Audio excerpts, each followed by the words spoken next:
જેતપુર તાલુકા police સ્ટેશનમાં જેતલસર વિસ્તારમાં એક જે ગોડાઉન છે, ગિરિરાજ ગોડાઉન, એમાંથી નાફેડ જે ભાડે રાખે છે ગોડાઉન, એમાંથી મગફળીની ગુણીઓની ચોરી થઈ છે.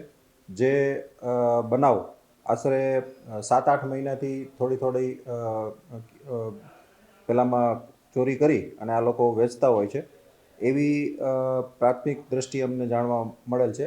અમિત કુમાર બિશ્નોઈ નામના ફરિયાદીએ કે જે આ નાફેડ દ્વારા જે ગિરિરાજ ગોડાઉન રાખવામાં આવેલ હતું તેના મેનેજર તરીકે હતા અને એમના સુપરવિઝનમાં આવતું હતું. એટલે એમણે અમને ફરિયાદ રજીસ્ટર કરાવેલ છે. એમની બદલી થતાં એમણે જે માલ ગણતા એનો માલ એટલો 1212 ગુણી જેટલો ઓછો નીકળતા એમણે ફરિયાદ આપેલ છે.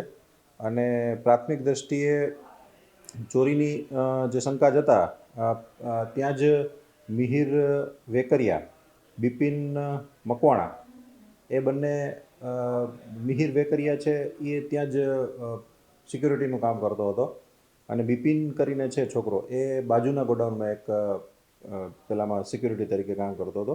એ બંનેને રાઉન્ડ અપ કરી અને એને શકમંદ હાલતમાં લઈ આવતા એમણે કબૂલેલ છે.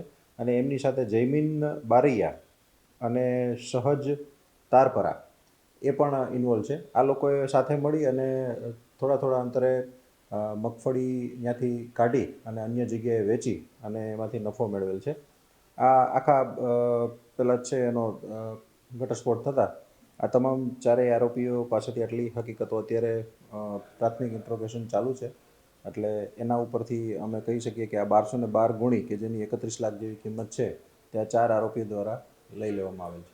આરોપીઓ અત્યારે હાલ રાઉન્ડ અપ કરવામાં આવેલ છે. તેની પ્રાથમિક જે પૂછપરછ થઈ શકી છે. પ્રાથમિક પૂછપરછમાં એ લોકો એવું જણાવે છે કે આમાં જે પણ ગોડાઉનની અંદર એ લોકો ત્યાંથી નાફેડના જે સિક્કો મારેલી જે ગુણી હોય છે એને ત્યાંથી જ બદલાવી નાખતા હતા અને બીજી ગુણીમાં એ લોકો હેરફેર કરી વાહનનું હજી તપાસાઈ રહ્યું છે, કેમાં લઈ જતા હતા, ક્યાં લઈ જતા હતા, કોને વેચેલી છે, એ બધું હજી તપાસાઈ રહ્યું છે.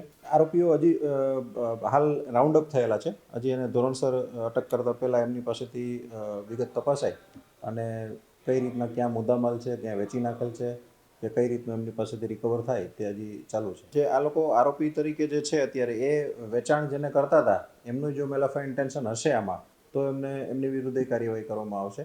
અને જો આ લોકોએ કોથળો બદલાવીને જ વેપારી અથવા તો ખેડૂત તરીકે જો આપ્યો હોય તો એ બંને પાસા અત્યારે ચકાસાઈ રહ્યા છે. અત્યારે હાલ આરોપીઓ જ રાઉન્ડ અપ કરવામાં આવેલ છે, જેને ધોરણસર અટક કરવાના ચાલુ છે.